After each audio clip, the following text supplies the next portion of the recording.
So it's going to be quite an informal chat today. My intention is to do one of these every 2 weeks, and just sort of demystify the roots of, what does it look like to achieve kind of escape velocity as a sort of spiritual entrepreneur. And I use the 10,000 pounds as a yardstick, as a sort of minimum uh, minimum table stakes, because when you get to 100,000 pounds a month, 100,000 pounds per year, like that's a proper business. Right. That is when you kind of you're starting to get to spare money, as opposed to for me, it was quite a significant milestone when I started earning more money than my parents. Like that was kind of like it did my head in a little bit, and I felt like, okay, this is the real business. And I didn't do it, like, I wouldn't say easily. It took me like 20 years of doing all kinds of different stuff to eventually figure out, like, okay, these are the actual steps. So I want to just kind of go for an informal chat today about what are the steps, the things I wish I knew. I wish someone had told me when I got going with this whole thing. So I'm going to be quite informal about today's chat. I want this to be pretty, conversational, and we can just answer questions as we go. So let's just go. Right. So let's just jump in. What is 100,000 pounds? 100,000 pounds or $100,000. Pick your currency. So what does it look like? I mean, it's basically 10. What it is 10,000 pound months, or $10,000 months, and then take 2 months off. I like to build in a little bit of a buffer, because things, life happens. Life happens. And if you aim to have those 2 months worth of buffer, it just makes it a lot easier on you. So what does that look like if we break it down even further? It's 10K months. So what is it's 10, it's 2 people paying £5,000 a month, or $5,000 a month, or 4 people paying $2,500 a month, or 10 people paying you $10,000 a month, or £10,000 a month, or 20 people paying $500 a month, or 40 people paying $250 a month. All of those will get you to, there we go. All of those will get you to $10,000 a month. But one of the first booby traps I see is people trying to do it from this way around, that way, starting off with the low tickets, and then kind of moving up to the higher ticket offer, and trying to build the systems and infrastructure, and trying to get lots and lots of clients, and then wanting to build some momentum up from there. Cool. Natalie, nice to have you back. Now that Natalie's here, I wanted to just, if you guys want to just introduce yourselves. Terry, I know from way back. Ari and I have had lots of chats before. Susan works with me. So Natalie, I'm curious, do you want to just come, if you want to come on audio and just introduce yourself? And just do a quick sound check. Can you hear us okay? Hi, I can hear everybody. Well, I can hear you okay. Can you hear me okay? Perfectly, thank you. Sure. Excellent. All right. Because this is a networking opportunity for all of you guys as well. So I just, I know you seem to have a bit of audio trouble getting on. Do you want to introduce yourself? Hi, well, everybody, I'm Natalie. I currently work in the marketing industry, and I'm also a life coach. Study with Animas. Amazing. Just looking at ways in which to branch out. Fantastic. Is there a specific niche that you're focusing on at the moment? At the moment, no, I'm exploring. So I'm volunteering, just seeing what really aligns with me. All right, fantastic. Great stuff. Well, nice to have you with us. And I think this goes for all of you guys. If you have, I wanted this to be as interactive as possible. So if you have questions along the way, just give us a shout. Great stuff. So we're talking about basically what is the roadmap to $100,000 business. So as you're getting started in the coaching game or the consultant game, To me, 10,000 like 10,000 pounds a month is the point at which people stop questioning whether or not it was a good idea to do this in the first place. And you kind of get the space of having spare money. And what you're then able to do is increase your influence. So, so this is the roadmap. So my background, like I said, 20 years of digital marketing stuff. I've worked with all sorts of different businesses, from consultants to e-commerce companies to all kinds of different things. But recently I've been focusing on the people that I ultimately want to work with, which are my consultants, coaches, people that I call light bringers. And it was on one of the meditations I had on my purpose. This phrase came through for me, and it said, weaponize the light bringers. And what I understood that to mean is that part of my purpose here is to create this roadmap for people that are working, that are trying to do good, and create the roadmap and create the runway and the tools for them to be able to self-actualize and ultimately then be able to create, and elevate the level of human consciousness on the planet. So when I looked at what the roadmap is of the businesses, of the coaches and consultants that had made it, what was the path that they took? And this is the roadmap, as much as I've been able to distill it, is that you start off at the bottom with one-to-one high ticket, right? So selling one-to-one solution-led, high-priced engagements. From there, when you start seeing the patterns within that, then you start, out of there starts to become the group program. And from the group program, you then start to be able to create a blended experience where it's part online and part digital, which enables you to then serve more people and take less and less of your time, and then eventually be able to create purely on-demand video-based assets. Now, one of the booby traps I've seen is when we try and get this going ourselves, is that we go and look at the people that have made it to the top. We go look at the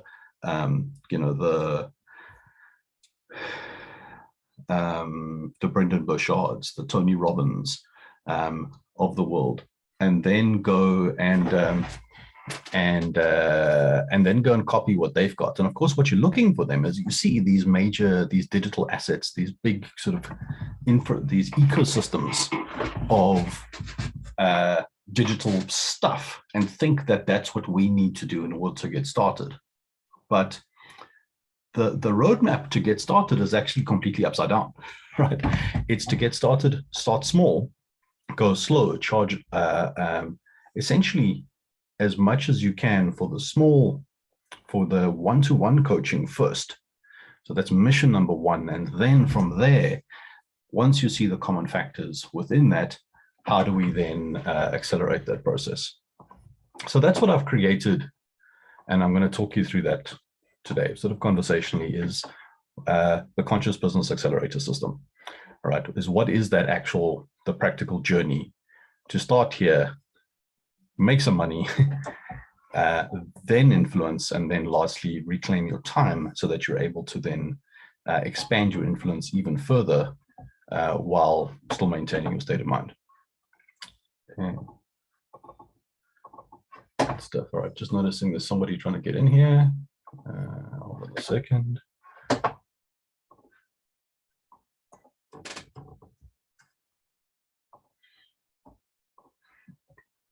Righto. Right, so let's get started right from the beginning. And level one, day one, and what is what I'll call your offer. Okay, and it's simply it's that first bit of like, how do you explain what it is that you do for money? Because the challenge here is that, especially as new coaches, what we tend to do is we say, hey, I'm an NLP coach. There we go. Or I'm a trauma counselor, or I'm I mean, even in my digital space, I used to say, hey, I'm a Google Ads consultant. All right. And immediately what happens then is that you then immediately are compared to every other person of the same description. Every other Google Ads consultant, every other NLP coach, any other business coach, any other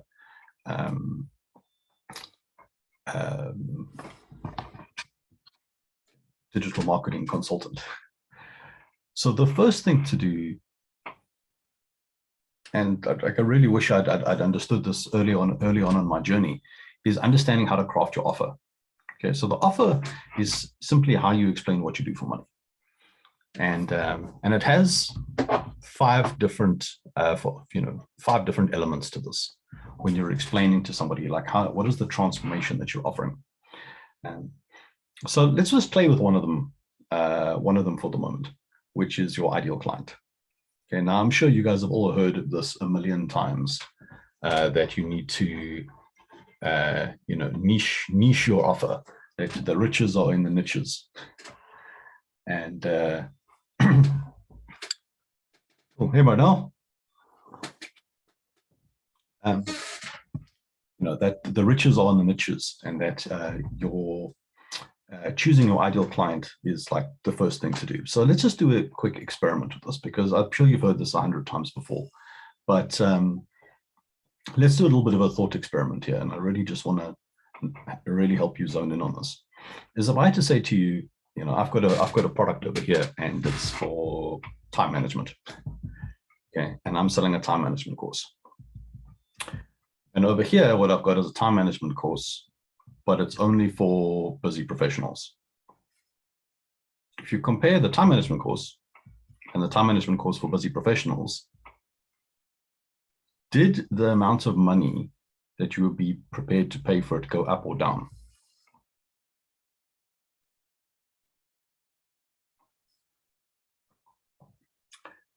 And you can take this a step further. So if you have a figure in mind for what a time management course for busy professionals would cost, think about what would a time management course for busy sales professionals cost? Did it go up or down? If you think about a time management course for busy sales professionals in the aerospace industry, did that number go up or down? So this is just one of the levers in terms of the ideal client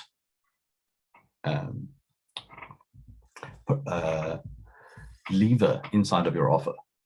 Right. Now, it's something I'm absolutely fanatical about, is nailing down your ideal client. Now, it's not about necessarily only working with those people forever, but having been clear about what your ideal client is allows you to start building infrastructure. It allows you to start building a pathway for that ideal client to move from where they are to where they want to be, and start to build out your the roadmap for your ideal client. So let's do this in a little bit of an example here, and just how, these are some of the things that I do practically when I work with coaches and consultants.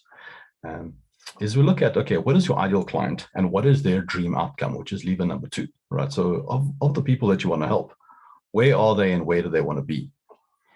So if you had to take those and start over, let's use one of these over here and say, hey, where's your ideal client now? Where is it that they want to be? And that's the second lever in terms of creating the offer. Is think about the people that you want to help. Where are they and what is their dream outcome? Like, if you could make all their wildest dreams come true, what does that look like? Okay. And then thinking about that, what are the obstacles that are in the way? Now, when you first start creating your offer, you might not know all the answers to this, and that's totally fine. I mean, here's the dirty little secret very few of us do when you first get started. But starting to have this framework immediately puts you in a different category, right? You're offering a transformation. It's not just a service. And here's the other dirty little secret about this whole game, is people don't really care so much about what you do as what is the transformation that you can create for them.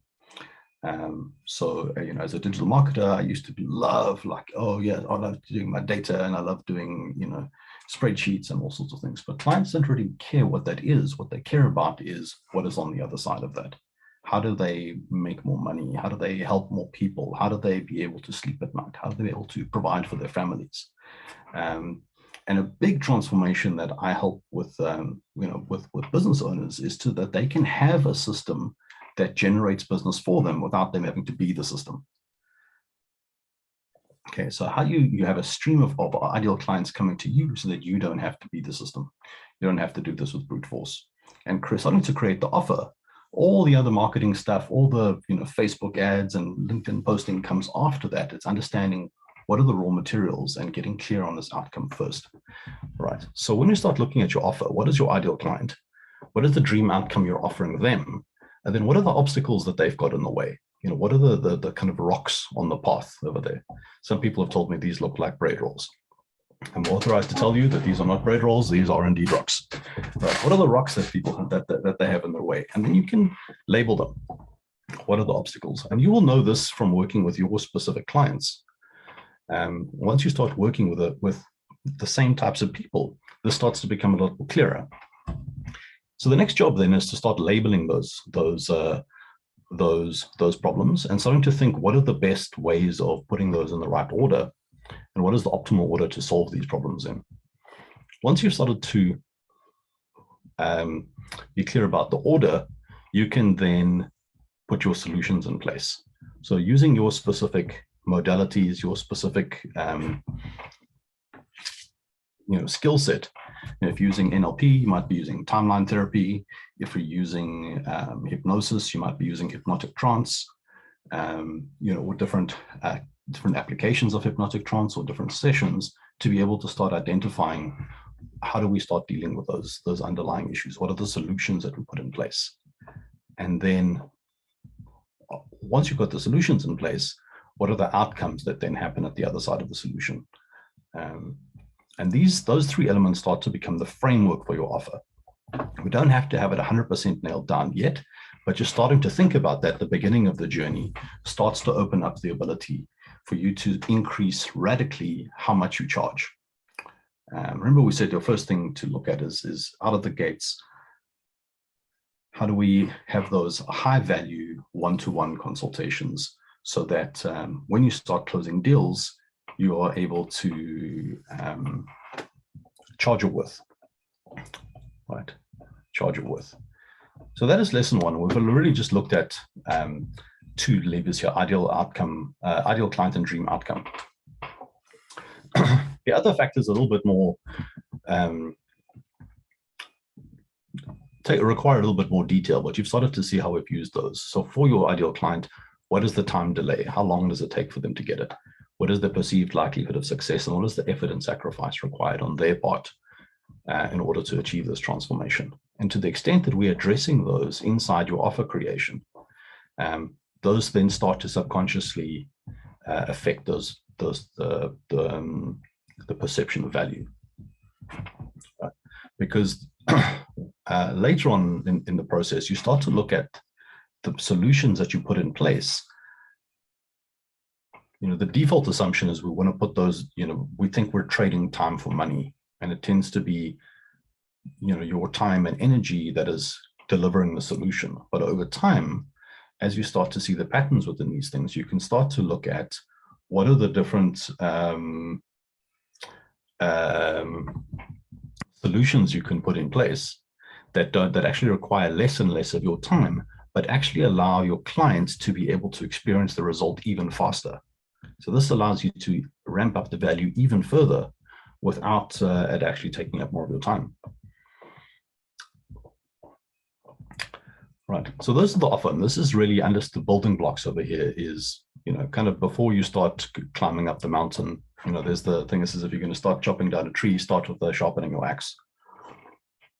So that's, right from the beginning, sharpen up your offer a little bit. And just by starting to think in this way, you start to affect this transformation from being able to charge whatever you can to being able to charge what you're worth, because you're able to position your pricing against a dream outcome for a specific set of for your ideal clients, rather than just a differentiated, just a commodity. So those raw materials start to then inform your signature solution. So that's the next thing. If you notice, most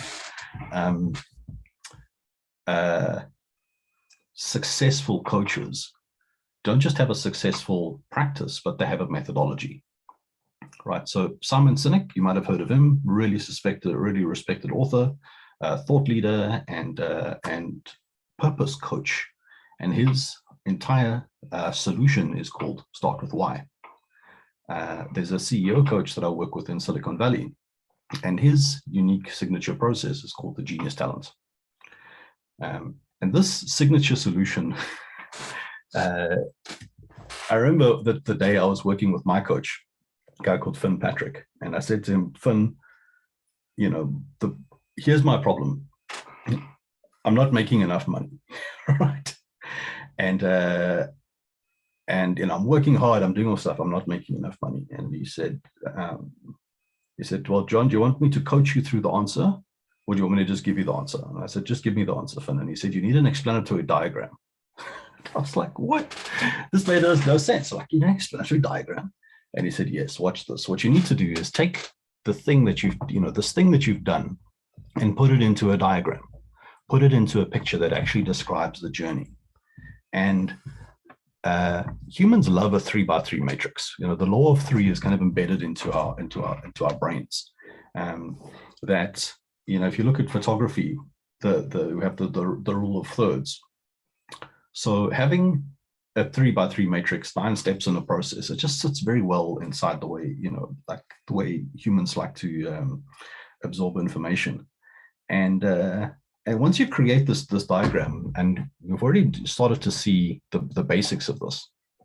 And when I work one-to-one with clients or even in groups, I've got a whole bunch of templates and things like that I can start to share with you about how we create these things. But the idea is you have some kind of a diagram like this.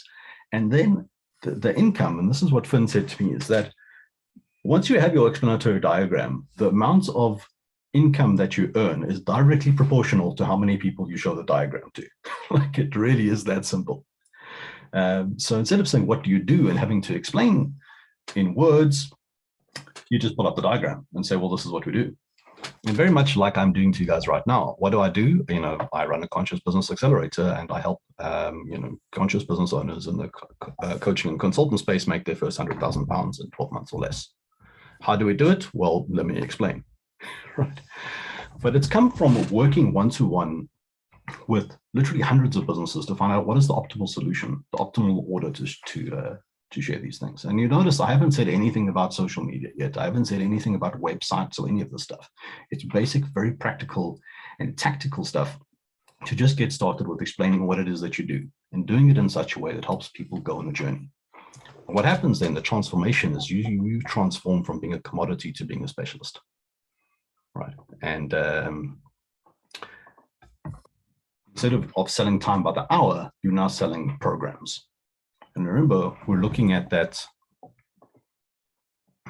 this process here of how do we get those high value one-to-one deals so that you get money in the bank early on in your career. You also then get validation that allows you to sell your group coaches, your one-to-one courses, because you're selling, here's the process that we created to help this person move from here to there. Right?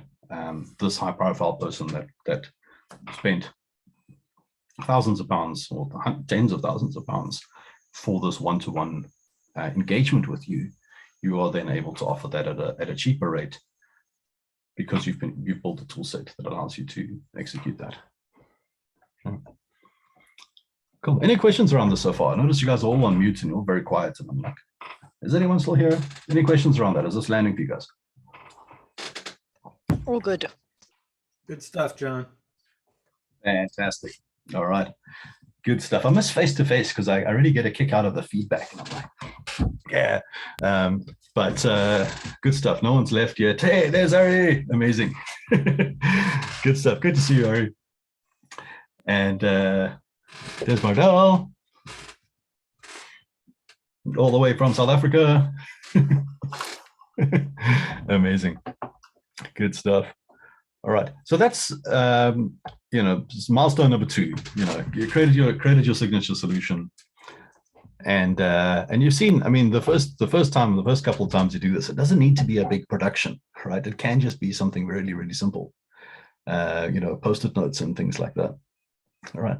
So the next thing, if making money doing this is all about showing people your diagram, how do we get people to talk to to show people your diagram? Which we then go to, milestone number 3, which I call the appointment accelerator. Now, the reason I love, out of all the social media platforms out there, the one I love most is LinkedIn. The reason I love LinkedIn the most is because out of all the social media platforms, firstly, that's where all the people with the money are. And secondly, it's super easy to find people like by their actual real name. The amount of information that you have access to with these people is just absolutely unbelievable. So I'm going to do a quick demo for you. I'm doing this a little bit differently to how I would normally do these presentations, where normally I would just kind of do death by PowerPoint, but I'm feeling like we should just do some practical stuff. So I'm just going to get stuck in there. So this is LinkedIn. Boom. And you can see, so the first thing to do, and the thing I love about LinkedIn is you can search. The search capabilities on this are absolutely amazing. So the people I love to work with are coaches. Absolutely love to work with coaches. So if we want to go and put in here, let's go and put in, I'm just going to type coach. It's also really useful if the coaches in question are speakers as well. That really helps because if you're comfortable doing talks like this, then it makes it much easier to market them. But I can see if we just do coach, and let's do coach and speaker.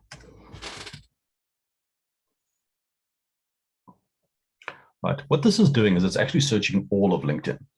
It's searching like the entire platform. So it's searching people's job titles, their names, things that they're commenting on, stuff that they've posted on. It's searching everything. So the first thing to do is let's go and search for people. We'll just break it down. We'll say, great, there's some people. The second thing to do, if we want to go and, the absolute gold mine is people that are on your first level, right? People that are in that space that you're already connected to. Okay. For bonus points, so we really think about your target market. You want to think firstly, people that you actually want to hang out with, right? Because if they're going to be your clients, you're probably going to be spending some time with them. The second filter is people should be able to afford what it is that you're offering. I want to help all the people in the world, but I did trying to help all the people with no money by trying to be one of them. Not an effective strategy. Right? We want to help, have conversations with people that have problems and money, and help them. And the way to do that is by just having conversations. Weirdly, especially on LinkedIn, there's this weird thing, and I can show you messages and messages and messages. People that are messaging me going, hi John, here's all my here's what I do. I'm a website developer and an app developer, and these are all the things that I do. And if you want that, contact me. So I'm going to show you some serious LinkedIn superpowers here, but I want to just caveat that by saying I'm not going to recommend that you try and sell anybody anything. What I encourage you to do is be curious and have conversations with people about what they're looking for and what their goals are. Right. So let's start off with, I've just done coach speaker. And what I'm looking for, if we just have a look here at some of the people that are in my first level connections here, that I might actually just want to have a conversation with. And people overthink this stuff absolutely massively. About how you craft your connection message and all of these sort of things. And I want you to think about it just simply like this.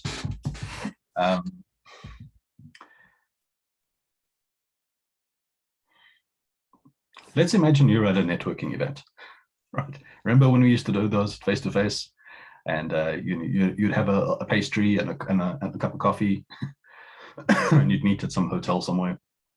And imagine yourself at one of these events, and you've just grabbed yourself a pastry, and you've got a cup of coffee, and you look around and you see this lady on the other side of the room. She's also got a cup of coffee, and she's standing nervously looking for someone to talk to. What do you say to her?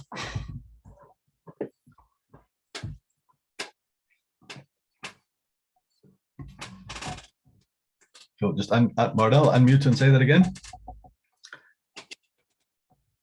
Hi, my name is Marnal. What brings you here? Amazing. It's that simple, right? People massively overthink this. Okay, you start a conversation. It's like, hey, so and for bonus points, like if you're going to start a conversation, would it make it easier if you knew that Lion, possibly Lene, is a coach and an entrepreneur and a speaker? Does that make it easier to start a conversation? Yeah, absolutely. She talks about mindset and coaching and resilience. Lives in Manchester. Does it make it easier to start a conversation? Absolutely. Okay, so for the cheat codes here is you're not allowed to talk about your product. Okay, you can talk about anything you want, but not about what you do. Bonus points for asking questions. But what we're looking for here is a connection, and this really helps, especially when you start off with, is thinking about this from making a friend and making a connection rather than trying to sell stuff. We're not trying to get clients at this level of the game. What we want to do is establish a connection with people that you ultimately want to get to know. But if you don't want to get to know them, you've got no business trying to sell them anything. Because in this coaching, consulting, conscious business practice game, it needs to be authentic. It needs to be, that's where the integrity bit comes into this, is that, you're not trying to force anyone to do anything. Your intuition will almost guide you to the people that you want to have a conversation with. And this is what I kind of scan down. And what I'm looking for is something around that I can genuinely be interested in. I want to get curious first. And you can see here, she's got a video. There's stuff that's, a whole about us section. You can see the whole career history. There's so many different angles here that you can be curious about. One of the things I'm personally very curious about at the moment is when I look at the journey of coach practitioners, right? There seems to be this narrative arc. Most people start out doing something else entirely, right? So Danae is a fashion director, right? And then at some point, people have this kind of awakening and then go left into coaching. At some point, and this is something I'm very curious about at the moment. I'm genuinely curious about to see, what is it that makes people kind of wake up and go into some kind of a conscious practice.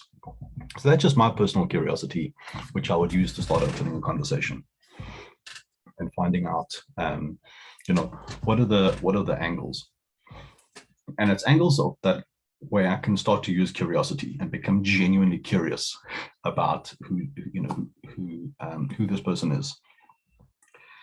And you can start and want to think about this from a point of abundance, about making deposits into this person's world, right? It's not about taking this, about trying to get business, but genuinely looking for connection.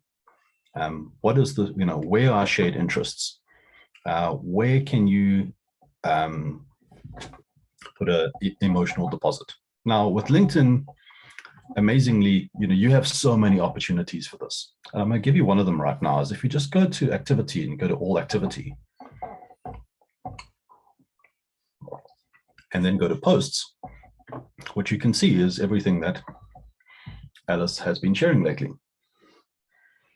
All right, and here's the simplest deposit.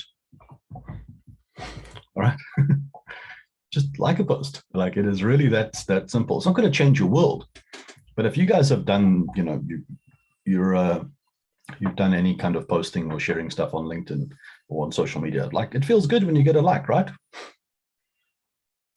Okay, like, yeah, and you can dish them out. It costs nothing. Bonus points if you make a comment. Okay, even something like, great post, love this, something like that. It's not going to change your world, but it's something. It just starts to make a deposit, right? And you can spend 5 to 10 minutes a day just getting to know who the people are in your world. Remember, we said that the foundation of all of this is your ideal client. Just get to know them. What do they like? What do they like to share? What are the kind of things that they're talking about? And start to have a conversation. And here, curiosity is your friend. So compliments are great. Curiosity is great. Asking an interesting question is kind of the next level deposit. It takes a little bit more from you to actually engage. But really, if you're going to be selling, if coaching is your game, creating a connection is your bread and butter, right? This act of service starts at this level of the game. It doesn't start when you start doing coaching. It starts now with understanding, where are these people in the world? Where are they? Where do they want to be? And what's in the way? So, and let's sort of talk what is called the gap. And it's the gap between where's somebody now, where are they, and what is in the way. And people are not going to give that to you unless you build rapport. So the first step is just to create rapport, and very easy things to do. You've seen so much information over here. So like, comment, and then questions. And, bonus points, we do what's called a generous question. Generous question is I stole this from the world of improv, where in improv, if two people are doing improv or stand-up, you always want to leave the other person somewhere to go in terms of your conversation, right? So if one person says, "Hey, it's raining," the other one says, "No, it's not." Like, it's kind of dead, right? But if one person says, "Hey, it's raining," the other one goes, "Yeah, it's raining hard. Do you have an umbrella?"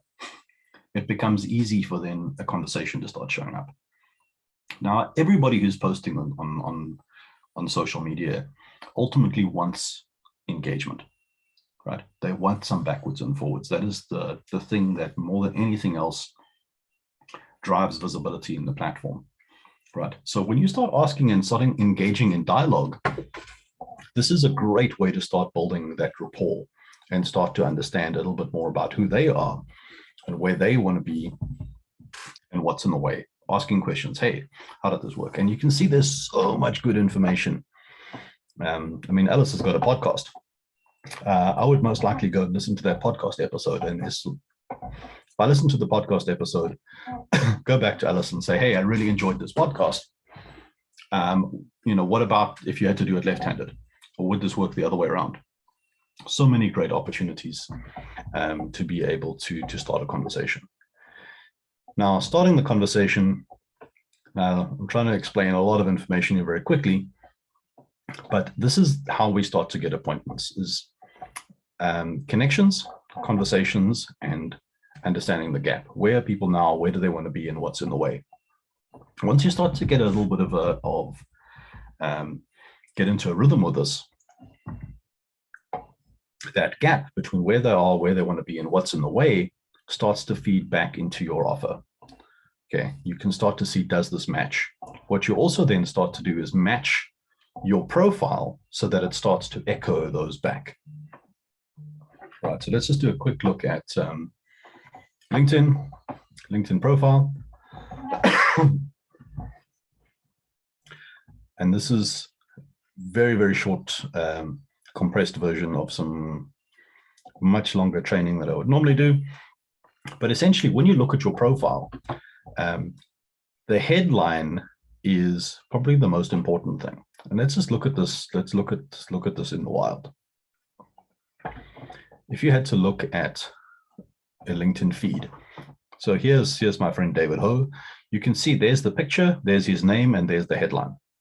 Right. So every time, if you comment on something or you like something, or your profile is seen out in the wild, that is how your profile shows up. There's the picture, there's the name, and there's the headline. So I want you to think about those as if they are a headline in an ad, like an ad headline, because that's a decision, the first thing that people are going to do to make a decision about whether or not they click on the profile and go through into it and check it out. The next most important thing after that is your background image. Right. And the background image is pretty much like an ad. It's an ad for you. From there, you can see the next thing to look at is your About Us page. And from your About Us page would be featured posts. Now, Ross doesn't have a featured post, but you can see this is what I mean by featured posts. is you can pick a post and say, cool, this is the one I actually want to show up on my profile. And that's the basis of basically your LinkedIn profile funnel, is your headline, your picture, your headline, the background image, and your featured post. So what we're doing, once you start to get to know your target market, is, and this could happen in a couple of days, you start to then reverse engineer your profile so that it matches who the people are that you're talking to. And then it's just about building rapport, starting to get conversations. And this is more or less the conversational arc that you're looking at. Conversations over here is about building rapport. Here you can talk about anything other than work. But the conversation starts to shift into a sales-based conversation. And really, I should say service-based conversation rather than sales-based conversation. It's where you start to talk about what are your goals? Where are you now? What is your mission? Right? Where are you now? And I think these are great. In the group training that I've got, there's sort of whole conversation maps and example questions that you use for different stages of this. But that's where we start to make the transition into, we're building from rapport into a gap-based conversations. You start to talk about your goals. What are your current goals right now? What is your, what's your mission? What are your objectives for this week or this year? And asking clarifying questions and getting a little bit more clear in that. Once we know where you are and where you want to be, we can then talk about what's in the way. And that is the position where you might, if you can be of service, start to talk about how you can help. All right. Do you want help with that? Yes or no? And then if you do want help, this is what help looks like, and this is what help costs. But when this is what help looks like, you have an opportunity to show your explanatory diagram and get some feedback on it. Right. And at a certain point, the feedback starts to take the shape of money, which is what the whole point of this is. Now, all of the stuff we've done at this level of the game. It's purely conversations, a little diagram, and a bit of LinkedIn stuff. No websites, no complicated social media stuff. All of that stuff comes later. The way you start to know when you need to start activating that level of the game is when people start saying, yes, yes, that's what I want, and start giving you money, right? Because now you know that you've got a match. In the startup space, we call that product market fit, right? But you now know that you've dialed in your messaging. And at this point, you can then start building the next level, which is your influence. You start building the infrastructure on top of that to start helping that happen more often, to start seeing the patterns between the people that you're speaking to. What are the job titles that they have in common? Or what are the influences that they speak to that they have in common? And most critically, it's an understanding of this, what's in the way, understanding who they are, where they want to be, and what's in the way. Building these understanding of what's in the way allows you to start building your infrastructure, right? Allow you to start activating your audience. What I mean by activating your audience, so if you think about, your ideal customer is people that you want to help up the mountain, whatever the mountain is, whatever it is their mountain, where they are to where they want to be, their desired outcome. And there's essentially four bridges that we need to build, right? Because they're over here, they want to get up the mountain, but they're like on the other side of the river here. Okay. And what they're staring at is a problem. And this is another booby trap I see in the kind of expert practitioner space, is that we want to talk about our solution. We want to talk about how clever my thing is. And I've probably done this 100 times already, as I'm talking about how clever my process is. But what makes your marketing work, what makes you start to be of service, what people filter for relevance, is when you start addressing what is the pain, what is the problem that your target market is looking at right now, because that's what is the initial click point that allows you to then offer an opportunity, a possibility, and then a path to start climbing that possibility, and then is your pitch or call to action. right? And this is the awareness. It's the first sort of engine of building out your system, is to turn people from strangers into people that know who you are. The next piece of the puzzle is a consideration system of some kind, very much like what we're doing now. We'll start doing these a lot more often to start collecting, my target market, the people that I want to serve, the community of coaches, consultants, practitioners, and change makers, and giving them the tools to say, I want you guys to do this faster. If working with me is going to make it go faster, that's great. But regardless of whether or not that happens, I want you to go faster. And start to be giving these specific elements of value for your audience. Then a decision system that helps them actually take action, and then the delivery system, which will ultimately deliver the value. And those four systems ultimately start to make up your business. Right. Now, in the beginning, most of the system is going to be you, which is why it makes sense to start off with high value one-to-one. So you're not dealing with lots and lots and lots of people that may or may not give you much money. But get started getting super targeted and super specific about the people that you want to help. Okay. Because the other thing, as you start to build out your the assets and the building blocks of your system, those building blocks, in order for them to be reusable, you're mapping out the tools and the roadmap for the same client every time, the same client type. That's what allows you to build the system. If you keep on switching out the client type, you don't get that duplication, and you don't get that. You don't start to be able to see the patterns, and that's what starts to be. That's why you pick a niche. Is then you can start to build the roadmap for that specific person. You can, of course, continue to take clients of all different types, no problem at all. And in fact, one of the things is when you start to become a specialist, you actually become more attractive. People start wanting to explain to you why you need to work to them. They try and sell themselves to you, completely counterintuitive. But that's why I kind of start the lesson one, day one, is decide who your ideal client is. You don't need to keep it, but I suggest you think about it as evolving it,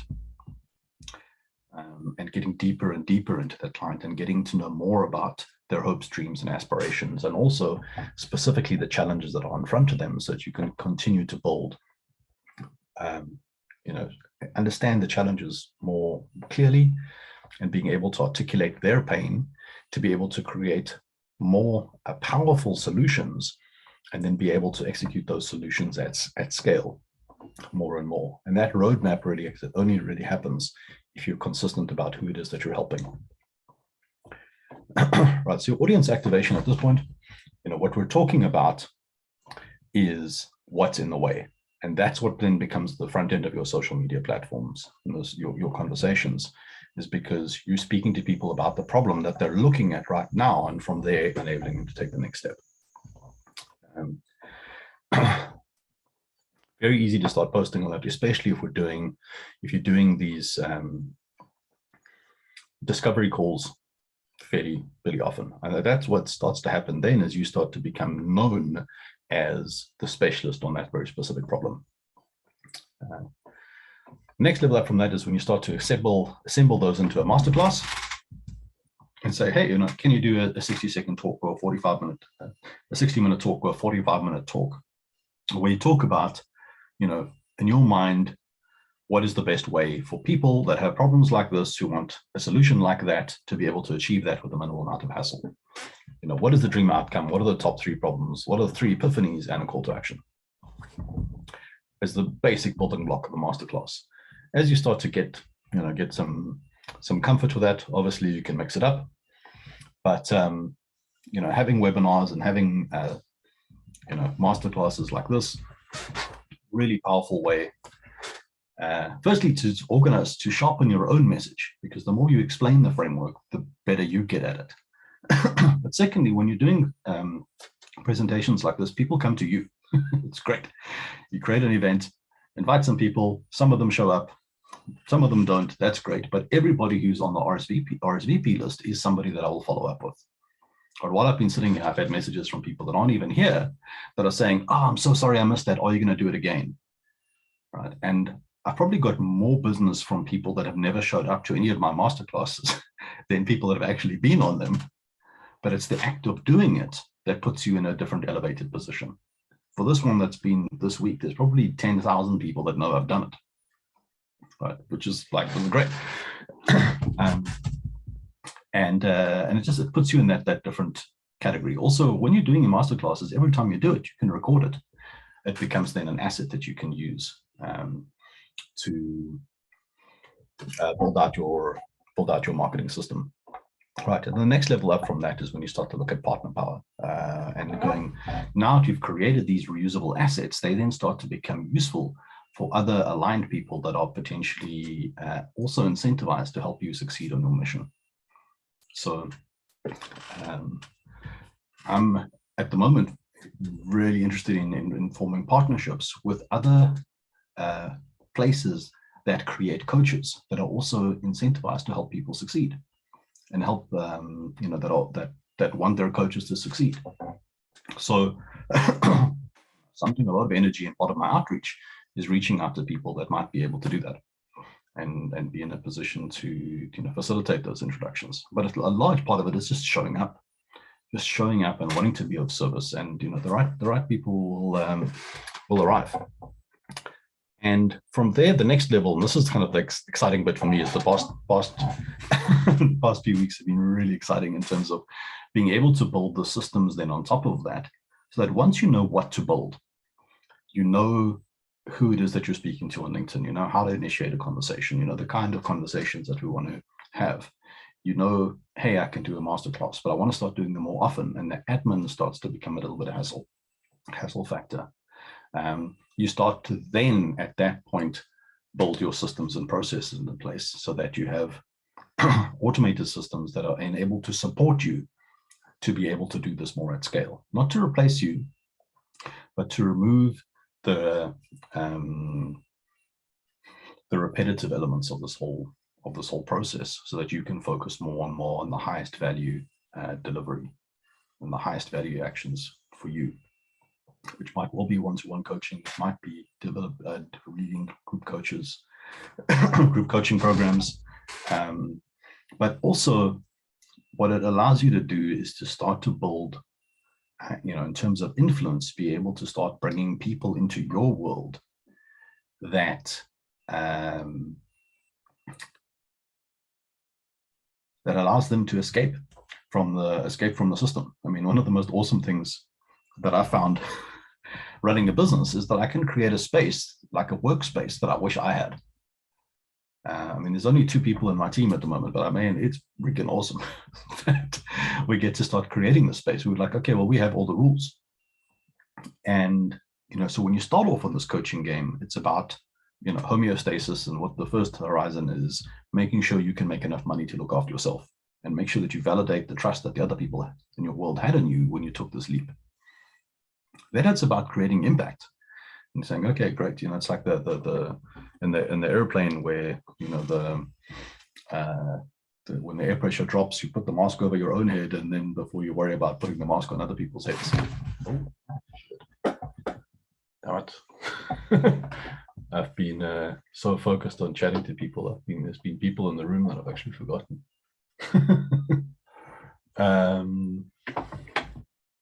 There's Sven. Hey, Sven.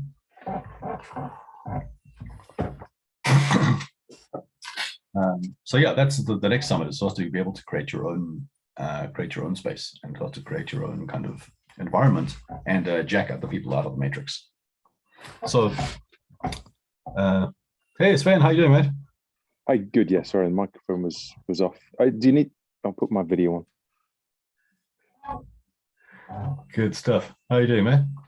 Yeah, I'm good, thanks. Sorry, I don't know how long you're waiting in the waiting room. I was like all in my position. How long? All right, fantastic, man. And also I'll hook you up with a replay.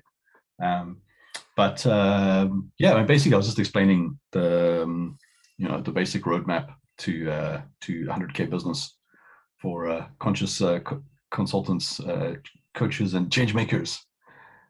So I'll just recap you quickly, but we're pretty much wrapping up and going into Q&A. But I thought it was 2:30. Am I late? Oh, I'm so sorry. Yeah, so it's all sorry. good, man. Sorry, everybody. No, it's all good, man. It's all good. But we're just about to go into Q&A, and also like I've got the screen over there. I thought, oh, damn it, I don't know where you were waiting in there, but I think with the time, where are you in the world? Nottinghamshire. Oh, okay. England. Yeah. Strange. Okay. All right. Well, bugs in the system, mate. Yeah, so, it came up as 2:30, so I just sat down ready to kind of go for a bit. Oh. Okay, anyway. No, it's all good, man. Well, you're here. I've got another half an hour anyway, so I'm happy to just go through it in a little bit more detail and just to recap. But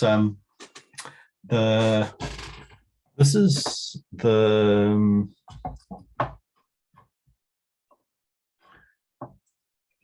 high level process.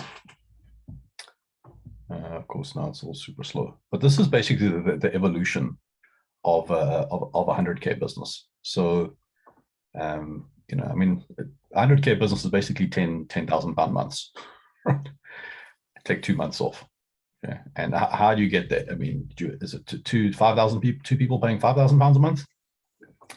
One person paying 2,500, 4 people paying 2,500 pounds a month, 10 people paying 1,000 pounds a month, 20 people paying 500 pounds a month, 40 people paying 250 pounds a month. All of those will work.